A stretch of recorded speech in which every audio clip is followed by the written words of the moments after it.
Hello, good morning, class. Welcome to the chapter Resources, its meaning, and types. We have already started this chapter yesterday, in which we have discussed about the definition of resources, that is, everything around us and is useful for us are terms as resource. Then we have studied resources, distribution of resources on the basis of nature, that is biotic, abiotic, distribution of uh, distribution of resources on the rate of depletion, that is renewable and non renewable resources. अभी किसी ने पूछा renewable resources क्या होता है. Renew का मतलब ही होता है रीजनरेट, दोबारा बनना. तो वो रिसोर्स जो कभी ख़त्म नहीं होते और दोबारा रीजनरेट हो जाते हैं जल्दी से, उनको रिन्यूएबल रिसोर्सेज कहते हैं. एंड नॉन रिन्यूएबल रिसोर्सेज जो जल्दी रीजनरेट नहीं होते. आप कहेंगे कि नॉन रिन्यूएबल रिसोर्सेज क्या रिन्यूएबल हो सकते हैं? तो सीधी सी बात है कि अगर रिसोर्सेज रीजनरेट होते हैं, उनका टाइम बहुत लंबा होता है. ये पेट्रोलियम, क्रूड ऑयल है, पेट्रोलियम है, रॉक्स हैं, मिनरल्स हैं, ये भी बने ही होंगे ना, बट इनका बनने का प्रोसेस बहुत लंबा है. ये रीजनरेट तो हो रहे हैं, बट ये बहुत लंबे प्रोसेस में लाखों साल लग रहे हैं. तो हम इसको नॉन रिन्यूएबल रिसोर्स में डालते हैं, क्योंकि हम इसको अपने जिंदा रहते हुए दोबारा इस्तेमाल नहीं कर पाएंगे if they are depleted completely. और तीसरा हम लोगों ने पढ़ा था डेवलपमेंट और यूटिलाइजेशन के बेसिस पे डिस्ट्रीब्यूशन ऑफ रिसोर्स. तो डेवलपमेंट और यूटिलाइजेशन के बेसिस पे we have studied potential and actual. The potential which have the potential to be use, but we don't have developed any mode और any structure to use that resource, इसीलिए हमने उसको potential में डाल दिया. और actual resource which are being using currently, और जिसको हम लोग करेंटली यूज़ कर रहे हैं, यूटिलाइजेशन हो रहा है, वो आपका एक्चुअल रिसोर्स है. Now let us start with the topic human being as a resource and distribution, utilisation and conservation. We will complete these two topics today in this lecture. तो ह्यूमन भी अपने आप में एक रिसोर्स है. Human is also a resource. We have studied this in starting, that there are three types of resource: natural resource, human made resource and human resource. Human is himself a resource, क्योंकि अगर human ही नहीं होता, और सबसे important resource भी, अगर human ही नहीं होता तो ना कोई नीड होती, ना कोई ज़रूरत होती, और ना किसी रिसोर्स को डेवलप किया जाता. तो humans are perhaps the most valuable of all the resources, as it is through human skill and talent all the other resources are developed and utilise. तो ह्यूमन इन तीनों रिसोर्स में, मैन मेड, नेचुरल और human resource में, सबसे important human ही resource है, क्योंकि उसी ने अपने खासियत से, अपने स्किल से, अपने टैलेंट से रिसोर्सेज को डेवलप किया और उसको यूटिलाइज किया, है ना. अगर ह्यूमंस ना होते तो कोई भी रिसोर्स जहाँ पे है वो वैसे ही पड़ा रहता और कोई भी रिसोर्स डेवलप ही ना होता. The category of human resource include both quantitative and qualitative. तो कैटेगरी जो ह्यूमन रिसोर्स है, इसमें सब तरीके के लोग आते हैं. देखिए, जो भी हम लोग काम करते हैं, चाहे हम लोग किसी बड़े से बड़े मल्टीनेशनल कंपनी में काम कर रहे हैं, चाहे वो लेबर का काम कर रहे हैं, चाहे रिक्शा पुलर का काम कर रहे हैं, है ना, ये सारे काम जो हैं, वो जितने भी लोग इस काम में इवॉल्व हैं, वो ह्यूमन रिसोर्स कहलाते हैं, है ना. कहीं पे ये स्किल्ड होते हैं, कहीं पे ये अनस्किल्ड होते हैं. तो quantitative means number, quantitative means number, and qualitative means खासियत, टैलेंट, स्किल. तो जहाँ पे संख्या की ज़रूरत पड़ रही है, जैसे फैक्ट्री में काम करने वाले वर्कर्स हैं, लेबर्स हैं, स्किल्ड पर्सनल है. भाई घर बनाते, कंस्ट्रक्शन बनाते, तो लेबर के साथ मिस्त्री भी लगाते हैं ना. तो मिस्त्री जो है, या कारपेंटर जो है, या आपका ब्लैक स्मिथ जो है, ये एक स्किल है ना. ऐसा तो नहीं है कि ये कोई भी कर सकता है, इसके लिए भी एक स्किल चाहिए. तो इसीलिए इसमें स्किल पर्सनल कहा गया है. तो इसमें सांख्यिक मतलब क्वांटिटिव मतलब नंबर्स. तो जहाँ पे नंबर्स काउंट होते हैं, ज़्यादा से ज़्यादा लोग वर्क करते हैं संख्या में, और वो काम करते हैं, जैसे फैक्ट्री वर्कर्स हैं, वहाँ पे आपका क्वांटिटिव ह्यूमन रिसोर्स आ जाता है. जहाँ पे क्वालिटिव, जैसे कि आप इंजीनियर हैं, आप डॉक्टर हैं, यहाँ पे आपकी क्वालिटी यूटिलाइज हो रही है, आपका टैलेंट, आपका स्किल यूटिलाइज हो रहा है. तो skill and talents of the people factors work करता है, इसको हम क्वालिटिव कहते हैं. क्वालिटी मतलब क्वालिटेटिव मतलब क्वालिटी, एंड क्वांटिटेटिव मतलब नंबर्स, है ना, लिखा है ना, actual numbers of workers and skilled personal. Educated and skilled humans resource are invaluable for the economic and material progress of the country, as it is through their skill the raw resources are transformed into actual resources that may be utilized for human benefit. आपने देखा होगा, पुल बनते हैं, घर बनते हैं, उसमें कई सारे लेबर्स काम करते हैं. तो क्या उन लेबर्स की वजह से ही घर बन रहा है? नहीं. उस घर को पहले डिज़ाइन किया गया, उसका स्ट्रक्चर, उस पुल को, उस ब्रिज को पहले डिज़ाइन किया गया. एक एजुकेटेड क्लास ने पहले उसको डेवलप करा है, डिज़ाइन करा है, तब जाके वो लेबर्स उसमें वर्क कर रही है. इसीलिए जो वैल्यूएबल, अगर हम देखेंगे तो यहाँ पे क्वालिटेटिव स्किल्स जो है, या क्वालिटेटिव ह्यूमन रिसोर्स जो है, वो ज़्यादा वैल्यूएबल है क्वांटिटेटिव से, क्योंकि क्वांटिटेटिव जो है वो क्वालिटेटिव की वजह से ही वर्क कर रहा है.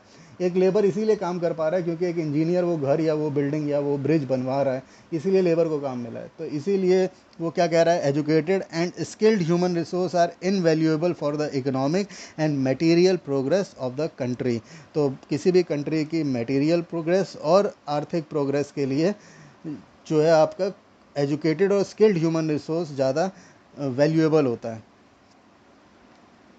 As it is through their skill and raw resources are transformed into actual resources that may be utilized by the human benefit। क्योंकि उसी की वजह से जो पढ़े लिखे लोग हैं, जो स्किल्ड लोग हैं, उन्हीं की वजह से ही रिसोर्सेज को, भाई जितने साइंटिस्ट हैं वो क्या कर रहे हैं, वो चीज़ों को डेवलप कर रहे हैं ना, किन से, नेचुरल रिसोर्सेज से चीज़ों को, नई नई चीज़ों को डेवलप कर रहे हैं। या जितने भी इंजीनियर्स हैं या कोई भी ऐसी रिसर्च सेंटर्स हैं, वो वहाँ पर क्या कर रहा है, एजुकेटेड क्लास जो है चीज़ों को डेवलप कर रही है। Now human beings use their knowledge and skills to create new resources for the benefit of the society। तो ह्यूमन बीइंग जो है अपने नॉलेज से, अपने स्किल से नई नई चीज़ों को इन्वेंट करता है सोसाइटी के भले के लिए या उसके फ़ायदे के लिए। These are called human made resources. तो इसी को ह्यूमन मेड रिसोर्स कहते हैं। तो ह्यूमन मेड रिसोर्स समझ में आ गया ना, जहाँ पे ह्यूमन रिसोर्स अपने नॉलेज, अपने टैलेंट, अपने स्किल से नेचुरल रिसोर्स को ट्रांसफॉर्म्ड करता है ह्यूमन मेड रिसोर्स में। तो रिलेशन तीनों के बीच में समझ में आ गया। तो ह्यूमन रिसोर्स सबसे इंपॉर्टेंट रिसोर्स है जो किसी भी नेचुरल रिसोर्स को बदलता है आपके इस्तेमाल लायक चीज़ में, और जो इस्तेमाल लायक चीज़ बनती है उसको हम लोग ह्यूमन मेड रिसोर्स कहते हैं, जो हमने बुक का एग्जांपल स्टार्टिंग में लिया था। These includes building, roads, bridges, railways, tracks, means of transports, all tools, machinery used for the productive purpose in factories, communication system and so on. ऐसी बहुत लंबी लिस्ट बन जाएगी जो इंसान ने पुराने टाइम से लेके अब तक डेवलप करता गया। और आप कोई भी चीज़, आप चाहे ये पेन इस्तेमाल कर रहे हो, चाहे ये अपनी बुक इस्तेमाल कर रहे हो, चाहे अपना फ़ोन इस्तेमाल कर रहे हो, ये जिन भी चीज़ों से बना है वो हमको नेचर से मिली है, नेचुरल चीज़ों से मिली है। और इसको ये बनाने में सबसे बड़ा हाथ किसका है, इंसान का है, क्योंकि इंसान ने अपने दिमाग से उस चीज़ों को डेवलप करा। तो जो इंसान है वो ह्यूमन रिसोर्स है, और जो ये बुक है ये आपका ह्यूमन मेड रिसोर्स है। ये फ़ोन, ये प्लास्टिक, जो भी चीज़ें हैं, ये पेन, ये जो भी चीज़ें हैं, ये आपका ह्यूमन मेड रिसोर्स है। और जिन चीज़ों से ये बना है वो आपका नेचुरल रिसोर्स है। So the next topic is distribution, utilization and conservation. So natural resources vary from one place to another. Distribution of sunlight, water, rocks, plants, mineral, etc. are not equally on all places of the earth. So as simple as that we can understand that कि resources, natural resources are not available equally at every place on earth। तो अर्थ के हर जगह पे सारे resources आपको equal नहीं मिलेंगे। They will change accordingly to the features of that place. Thus, the utilization of natural resources also varies from place to place depending on the availability of resources, needs of the local people and the accessibilities of technology। है ना। तो आप देखेंगे अलग अलग कोने में लोगों की अलग अलग तरीके से वो रिसोर्सेज को यूज़ कर रहे हैं। क्यों? क्योंकि वहाँ पे उसी रिसोर्स की अवेलेबिलिटी है, लोगों की नीड वैसी ही है वहाँ पे, और साथ ही साथ वहाँ पे वो कितनी टेक्नोलॉजी को एक्सेस कर पा रही है, इस्तेमाल कर पा रहे हैं। तो for example of India we will see कि India, in every part of India you will see different food style as well as different clothing. तो अलग अलग पहनावा अलग अलग खाते हैं। क्यों? Not because it is in their culture, yes it is in their culture because of the various reason, क्योंकि वहाँ पे वही होता है, वहाँ की कंडीशंस वैसी ही है। It is humid in Bombay, it is cold in Himachal Pradesh, it is frozen in Himalayas, it is humid in Calcutta, है ना। It is rain in Tamil Nadu, तो केरला। तो साउथ में वीट ज़्यादा होता है, तो इसीलिए वहाँ पे राइस ज़्यादा होता है, तो इसीलिए वहाँ पे राइस कंजम्पशन ज़्यादा है। नॉर्थ में वीट ज़्यादा होता है, इसीलिए यहाँ पे वीट कंजम्पशन ज़्यादा है। यहाँ का फूड उसी से रिलेटेड होगा, वहाँ का फूड उसी से रिलेटेड होगा।